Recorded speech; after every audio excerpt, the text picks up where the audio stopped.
Vamos a trabajar ahora las lesiones de la clavícula. Vamos a ir desde la zona más proximal a la zona más distal. Lesiones de la clavícula. La clavícula en principio puede luxarse. Ya conocen del capítulo de generalidades cómo es que se configura una luxación en general. Y vamos a ver los distintos tipos de luxación de clavícula que hay. Existe, en primer lugar, la luxación de clavícula externa, quiere decir la zona lateral. Se le conoce también como luxación acromioclavicular y esta es la más frecuente de todas las luxaciones de la clavícula. Miren, ahí está.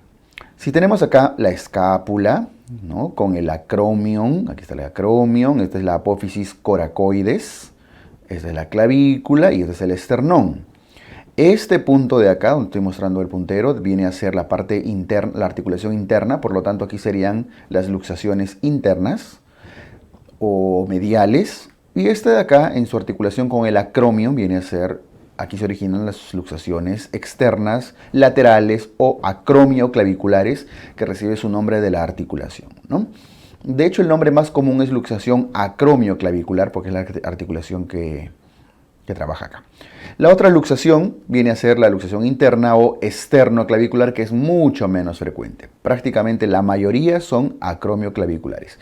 Ahora, la clavícula puede irse hacia arriba, hacia abajo, hacia atrás, hacia adelante. De hecho, la forma más común es cuando la clavícula lesiona su ligamento acromioclavicular y se eleva hacia la parte superior, y de ahí suele venir la clínica. Muy bien, entonces, conclusión, la luxación más frecuente, acromioclavicular, típico de traumas, traumatismos, caídas, golpes, sobre todo en personas jóvenes. ¿Cuál es la clínica característica de la luxación de clavícula? La luxación de clavícula, como todas las luxaciones, la triple D: dolor, disfunción o impotencia funcional y deformidad. Ya hemos visto que esto es característico de la gran mayoría de lesiones traumáticas, ¿no es cierto? Ahora, lo que caracteriza, y esto ya lo saben, a las luxaciones es la deformidad.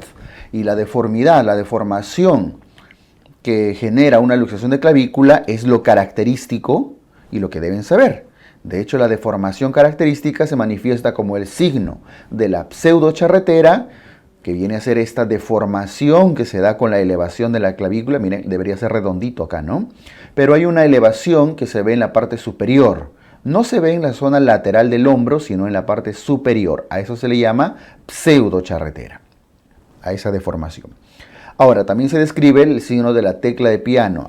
Ahora, se le puede llamar tecla de piano a esto porque parece una tecla elevada, ¿no es cierto?, desde el punto de vista clínico, aunque se suele describir mejor la tecla de piano en las radiografías. Esta es una radiografía característica en la cual se eleva la clavícula y se ve claramente como una teclita, ¿no?, que da ganas de presionarlo. Este signo de la tecla de piano, el signo radiológico, no se ve a veces tan sencillo a simple vista con una placa simple. Lo usual es colocar peso, ponerle en la mano un peso aproximado de 4 kilos, 3 a 4 kilos, puede ser un poco más incluso, al paciente en su manito, para que descienda el miembro inferior y se vea ese desfase entre la articulación y la clavícula, ¿ok? Entonces, para ver la tecla de piano, usualmente necesitamos ponerle un peso en la mano. Listo, eso por favor recuerden, el signo de la pseudocharretera y el signo de la tecla de piano, característicos de la luxación de clavícula. La luxación de clavícula tiene muchas formas de clasificarse. Esta es una de ellas, la más sencilla, que lo clasifica en 3 grados. Si ustedes revisan sus manuales, otra bibliografía, van a encontrar que hay clasificaciones de 4, de 5, de 6 grados. Al final todos dicen algo parecido y no tienen que memorizar ninguno, solo interpretarlo, entender. Miren, en un grado 1, que evidentemente se refiere a una forma leve, existe una mínima lesión de ligamentos. AC significa acromioclaviculares. ¿Cuál es el ligamento acromioclavicular? Este de acá que estoy mostrando con el puntero. Entre el acromion y la clavícula. Mínima lesión, no se llega a romper siquiera. Es muy leve, es casi como un esguince, ¿no es cierto? De hecho, algunas clasificaciones le dicen esguince más que luxación. El grado 2, que viene a ser más o menos una situación moderada, ya rompe el ligamento acromioclavicular. Este ligamento se rompe, ya no es una simple microruptura o mínima lesión, está roto. De hecho, es el ligamento más frecuentemente dañado. Y el grado 3, que es la forma severa, ya tiene una ruptura del ligamento, pero acá dice CC, coracoclavicular. El ligamento coracoclavicular son estos de acá, el trapezoide conoide, que normalmente no debería romperse, pero en luxaciones severas puede verse afectado. Cuando se rompe ese ligamento, ya estamos en una situación severa de luxación de clavícula. Ahí tienen una imagen, roto. Esto es severo. Bien, entonces, más allá de memorizar la clasificación esta u otra, lo que tienen que entender es que una luxación de clavícula se hace severa, se hace complicada, cuando implica lesión de sus ligamentos coracoclaviculares sobre todo. El tratamiento, como la gran mayoría de luxaciones, sigue la misma secuencia, es de manejo ortopédico, reducción, inmovilización y rehabilitación. Ahí está. ¿Ok? Manejo ortopédico, usualmente con férula, con yeso. Pero cuando se hace quirúrgico, esto tienen que saberlo, la mayoría es ortopédico. Se hace quirúrgico cuando esta luxación se asocia a una fractura que puede ser de clavícula o del mismo acromion o a veces de la misma apófisis coracoides, ¿no? Es decir, cuando hay una fractura asociada o, está resaltado acá, cuando hay una lesión de los ligamentos coracoclaviculares. Significa que esta lesión de acá viene a ser quirúrgica, generalmente, ¿ya? Entonces, estos son los conceptos más importantes de la luxación de clavícula. Recuerden que las luxaciones son muy características de las personas jóvenes, sobre todo, ¿no? Bien. Las complicaciones características de la luxación de clavícula tienen que ver con las lesiones de los ligamentos, tanto acromioclaviculares como coracoclaviculares. De hecho, la forma de lesión coracoclavicular es de las más severas. Muy bien. Cerramos acá luxación de clavícula.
Vamos ahora a la fractura de la clavícula.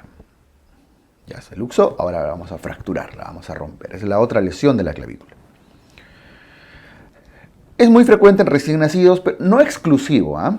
Sí, bastante frecuente en recién nacidos macrosómicos sobre todo, ¿no? De hecho, cuando les ponen una pregunta, nacen bebé de más de 4 kilos, etcétera, y no puede mover el bracito, listo, fractura de clavícula. Casi siempre les da el dato inicial, les da el antecedente típico de la pregunta, ¿ok? Ahora, también puede ocurrir en los niños, es muy común por caída sobre la mano, en personas jóvenes, etc. Niños, jóvenes, adolescentes, usualmente por caídas, por trauma. En los recién nacidos, por macrosomía. Bien. Hay muchas formas de clasificar a la fractura de clavícula. Esta es una de las clasificaciones más frecuentes, la clasificación de Allman. Le voy a poner el nombre. La clasificación de Allman. No tienen que memorizar el nombre necesariamente, pero sí ver que la fractura de clavícula puede localizarse en diferentes puntos. Puede ser en su zona medial, que corresponde al grupo 1, o al tipo 1 a veces le llaman. Puede ser en su zona distal, que corresponde al grupo 2, y puede ser en su zona proximal, que corresponde al grupo 3.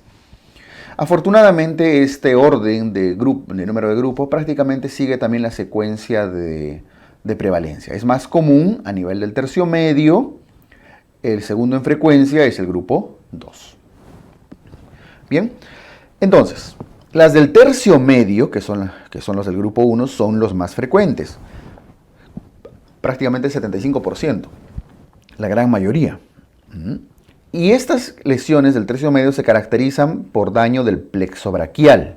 Justo por debajo del tercio medio de la clavícula pasan el plexo braquial y los vasos subclavios. Incluso podría dañar el ápice pulmonar, la pleura, generando incluso a veces en situaciones severas un neumotórax, lo cual ya es bastante complicado, ¿no? Lo más común es que haya un daño del plexo braquial que pasa justo por debajo del tercio medio. Ahí lo estoy dibujando.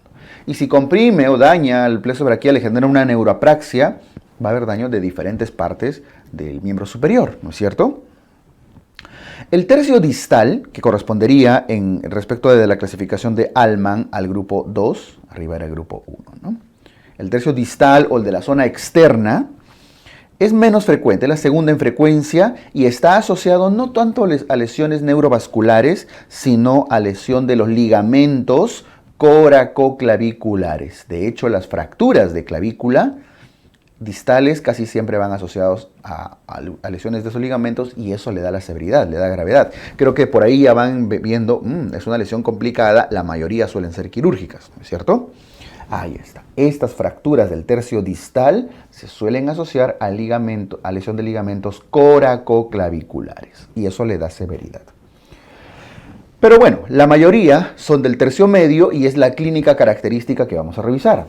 Como toda fractura, dolor, disfunción y deformidad. La disfunción acá tiene su característica, la famosa parálisis braquial por lesión, por compresión del plexo braquial, que sobre todo en los niños, los recién nacidos, genera un reflejo de Moro asimétrico. Le hacen el reflejo de Moro al bebé y solo uno de los bracitos tiene su movimiento característico y el otro prácticamente se cae, no lo puede mover. ¿Y por qué no lo puede mover? Porque el plexo braquial que lo inerva está comprometido, ¿no? Esto también lo ven en neonatología a veces, como complicaciones de las macrosomías y demás.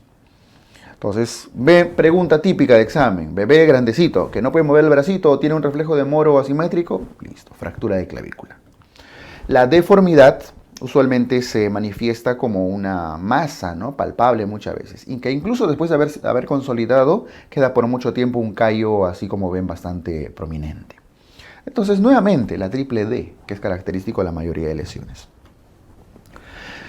Ahora, conclusión, en esta primera parte de fractura de clavícula, las fracturas del tercio medio son las más frecuentes.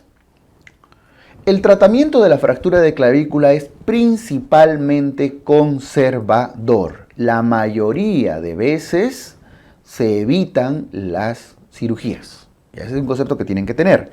Y el tipo de manejo de sostén va a depender del grupo etario.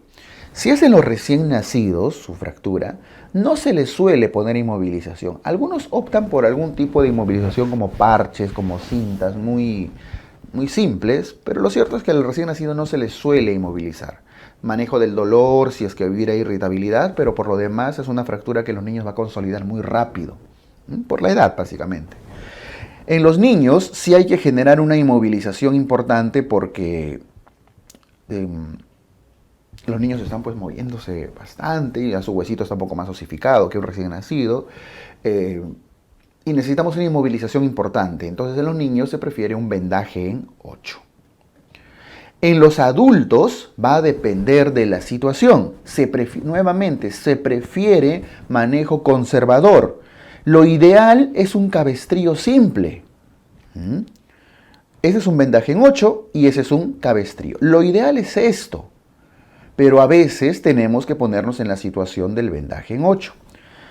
Dado que la fractura de clavícula es una fractura particular que en lo posible debe ser de manejo conservador, el cabestrillo se prefiere cuando se trata de una fractura no desplazada y el vendaje en 8 cuando se trata de una fractura desplazada. ¿Por qué? Porque si es que la fractura está más o menos así, lo estoy representando,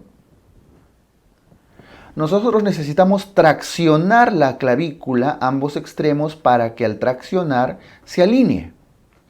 Haya un alineamiento. La tracción genera alineamiento, no olviden. El vendaje en 8 no solo es inmovilizador, sino que al tirar los hombros para atrás, se van a dar cuenta que la clavícula se tracciona y se alinea, genera un alineamiento. Por eso es que cuando se desplaza, como están viendo ahí arriba, es mejor solo traccionarlo con un vendaje en 8. No funciona en todos los huesos, es una situación particular, pero entiendan el concepto. El objetivo del vendaje en 8 es inmovilizar y además alinear. Por eso es lo ideal, ¿no? Lo más conservador. De hecho, los vendajes en 8 hoy en día ya vienen prediseñados, como están viendo en la imagen, ¿no? Prácticamente para solo hacerle clip al vendaje ya preparado.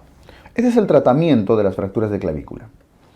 Ahora, hay algunas situaciones complicadas, casos complicados y del tercio distal que sí necesitan cirugía. ¿Y a qué definimos como caso complicado? Como caso complicado, por ejemplo, vamos a poner a los bilaterales, a los que tienen una luxación asociada. Esto ya lo hemos visto en generalidades. A los que están muy desplazados, a los que son fracturas múltiples, es decir, en varios pedacitos, etcétera, etcétera, etcétera. Situaciones en las cuales evidentemente la pregunta les va a gritar a los cuatro vientos que está complicadito, ¿no? Y además las del tercio distal. Fractura del tercio distal usualmente es quirúrgica. Por eso dice cirugía para estos casos. Y la cirugía que se suele realizar en los casos complicados corresponde a la colocación de una placa con tornillos. Ahí están viendo claramente una plaquita con sus tornillitos, incluso un tornillo independiente que están poniendo en la parte media, ¿no? Para fijar la dirección. Se puede poner también clavos endomedulares, unas agujas largas para enderezar. Es menos común, se prefieren un poco más las placas con tornillos. Pero ojo, entiendan que es en situaciones complicadas y casi siempre en las del tercio distal. ¿Está bien? Listo. Entonces, fractura de clavícula usualmente conservador. Generalmente les van a poner la situación de arriba, recién nacidos observación, niños, eso sí, vendaje en 8, y adultos cabestrillo si está no complicado, no desplazado, y vendaje en 8 si es que está desplazadito. Si solamente le dice desplazado, pero si además le dice es bilateral, está luxado, es múltiple, en cuñas, en pedacitos, qué sé yo, ahí sí probablemente va a ser quirúrgico. Bien, es una forma práctica como pueden enfocar el manejo de las fracturas de clavícula.